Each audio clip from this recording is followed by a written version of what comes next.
کئی مہینے مزید اس کتاب کا مطالعہ اور کچھ تجربے کرنے کے بعد وہ مایوس ہو گیا تھا۔ اسے معلوم نہیں تھا کہ وہ دراصل سب کرنے والا ہے جو اس نے کبھی خواب میں بھی نہیں سوچا تھا۔ آخر ایسا کیا تھا اس کتاب میں؟ ایسا کیا تھا جو وہ کرنا چاہتا تھا، حاصل کرنا چاہتا تھا؟ جب اس کو معلوم ہو گیا کہ وہ زندگی بھر کامیابی حاصل نہیں کر سکتا تو اس نے تنگ آ کر اس کتاب کو بیڈ کے نیچے پھینک دیا۔ اگلی رات اس نے بیڈ کے نیچے سے کتاب کو اٹھایا اور دوبارہ کرسی پر براجمان ہو کر کتاب کو بغور دیکھنے لگا۔ سیاہ جلد والی وہ کتاب ہاتھ سے لکھی ہوئی تھی۔ کتاب کا کوئی عنوان نہیں تھا، بس سیاہ جلد والی وہ بھاری بھرکم کتاب آدھی لکھی ہوئی تھی۔ جس نے بھی وہ کتاب لکھی تھی اس کی لکھائی کچھ زیادہ اچھی نہیں تھی جو اس کی لکھائی کی تعریف کی جائے۔ ہر صفحے پر 3-4 لائنوں کے کچھ منتر درج تھے۔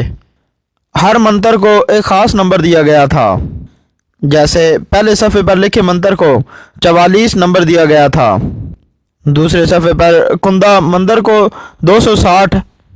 اسی طرح ہر منتر کو مختلف نمبر دے کر اس کی پہچان ظاہر کی گئی تھی، مگر کوئی نہیں جانتا تھا کہ ان نمبروں کا کیا مقصد ہے۔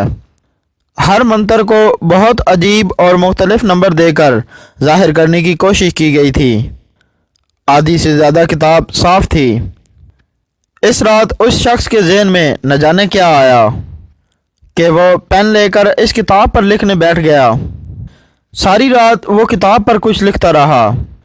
دراصل وہ کتاب پر کچھ کہانیاں لکھ رہا تھا، ایسی کہانیاں جن کا حقیقت سے دور دور تک کوئی تعلق نہیں تھا، ایسی کہانیاں جو فقط اس کی خیالات پر مبنی تھیں۔ وہ 5 کہانیاں لکھ چکا تھا۔ ہر کہانی کے اختتام پر اسے اگلا صفحہ وہ خالی چھوڑ دیتا تھا، لیکن ایک خاص بات تھی جس سے وہ لا علم تھا۔ وہ خاص بات یہ تھی کہ وہ ہر کہانی لکھنے سے پہلے کہانی کے عنوان کی جگہ اس کتاب پر لکھے منتروں میں سے ایک منتر لکھ دیتا تھا۔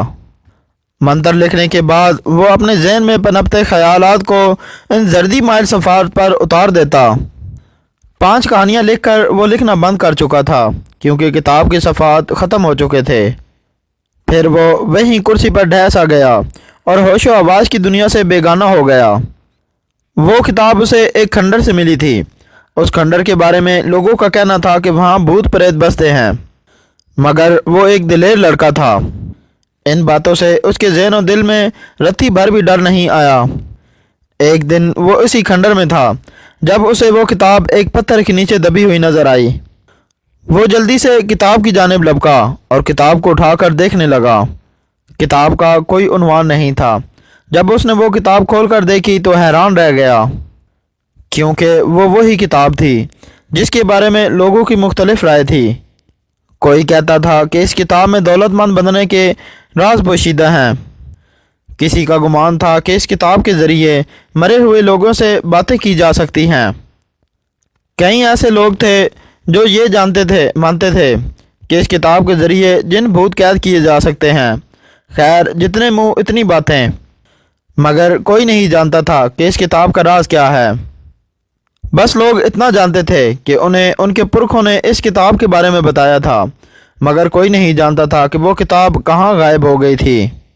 رام چندر کو جب وہ کتاب ملی تو اس کی پہچان اس سیاہ جلد نے کی جس کے بارے میں اس نے اپنے بزرگوں سے سنا تھا۔ دوسری پہچان یہ تھی کہ وہ کتاب کسی کے ہاتھ سے لکھی ہوئی تھی۔ دونوں نشانیوں کو پا کر رام چندر بہت خوش ہوا تھا۔ اسے ایسا محسوس ہو رہا تھا جیسے اس نے دنیا جہان کی سب سے قیمتی شے پا لی ہو۔ گھر آ کر اس نے کتاب کا مطالعہ شروع کر دیا۔ اس نے کسی کو بھی نہیں بتایا تھا کہ اسے وہ کتاب مل گئی ہے، لیکن وہ اپنے گاؤں کے سب سے بزرگ انسان سے ہر روز معلومات اکٹھی کرنے ضرور جاتا تھا۔ وہ بس یہ جاننا چاہتا تھا کہ کتاب پر لکھے منتروں کو کس جگہ اور کس حالت میں پڑھنے چاہیے تاکہ مطلوبہ فوائد حاصل کیے جا سکیں، کیونکہ کتاب پر یہ کہیں بھی نہیں لکھا تھا کہ یہ منتر اس خاص مقصد کے لیے ہیں یا اسے کس طرح پڑھنا ہے۔ وہ بس اپنے بزرگوں سے معلومات اکٹھی کر کے ان منتروں کو پڑھنا چاہتا تھا۔ رام چندر نے کئی سال تک اس کتاب کا مطالعہ کیا اور کئی سال وہ اپنے بزرگوں کے بتائے ہوئے طریقے پر چلتے ہوئے منتروں کی جاپ کرتا رہا، مگر اسے کوئی فائدہ یا کوئی کامیابی نصیب نہیں ہو رہی تھی۔ اس رات بھی اس نے تنگ آ کر کتاب کو بیڈ کے نیچے پھینک دیا تھا۔ پھر اگلی رات اس کتاب پر 5 کہانیاں لکھ دی تھیں، مگر وہ یہ نہیں جانتا تھا کہ اس نے کیا کر دیا تھا۔ رام چندر اسی کمرے میں سویا ہوا تھا جب اسے کتاب کے صفحوں کی تیز تیز پھڑپڑانے کی آواز سے جاگ ہو گئی۔ وہ آنکھیں ملتا بیڈ پر بیٹھا ہوا اس کتاب کو دیکھ رہا تھا جس کے صفحے یوں تیز رفتاری سے رخ بدل رہے تھے جیسے کمرے میں کوئی طوفان آیا ہو، مگر طوفان تو دور کی بات، ہوا کا ذرا بھی نہیں تھا، اور کمرے کا دروازہ بھی بند تھا، اور پنکھا سردی کی وجہ سے پچھلے 3 مہینوں سے بند پڑا تھا۔ کتاب کے صفحے خود بخود پلٹتے گئے اور ایک جگہ آ کر رک گئے۔ اس نے غور کیا تو اس کی لکھی کہانی کے بعد چھوڑے ہوئے اس خالی صفحے پر اسے کچھ ہند سے لکھے دکھائی دیے۔ سیاہ حرف اور بولڈ سائز میں 60 لکھا ہوا تھا۔ اس نے دیکھا کہ وہ حرف کبھی سرخ رنگ کے ہو جاتے تو کبھی سیاہ۔ پھر اچانک کتاب کے صفحے دوبارہ خود بخود حرکت میں آئے اور اچانک کتاب یوں بند ہو گئی جیسے کبھی کھل ہی نہ گئی ہو۔ رام چندر نے کتاب کو دوبارہ کھولا اور ساری کتاب کھنگال ڈالی، مگر وہ 60 کا سرخ سیاہ ہندسہ اسے کہیں نظر نہیں آیا۔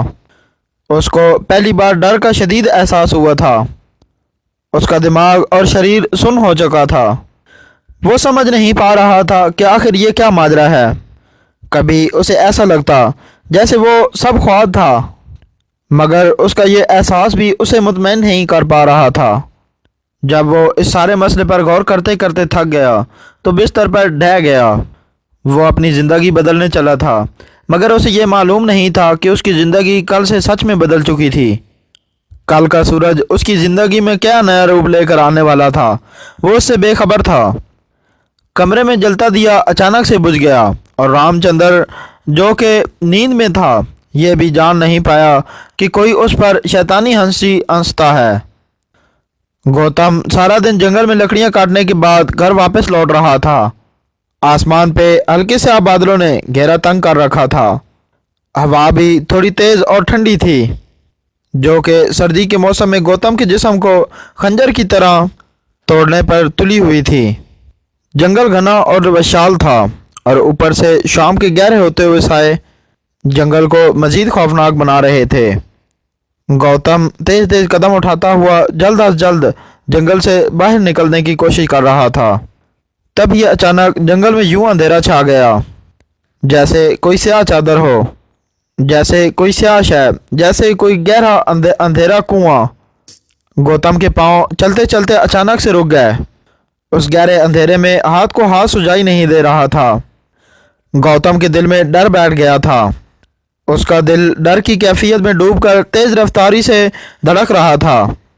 دل کا ڈر دماغ کے ڈر سے کہیں زیادہ طاقتور اور تیز ہوتا ہے، کیونکہ دل میں جو ڈر ایک بار گھر بنا لیتا ہے پھر وہ آسانی سے وہاں سے نقل مکانی نہیں کرتا، جبکہ دماغ کا ڈر مصروفیات میں قید ہو کر کچھ وقت کے لیے انسان سے دور چلا جاتا ہے۔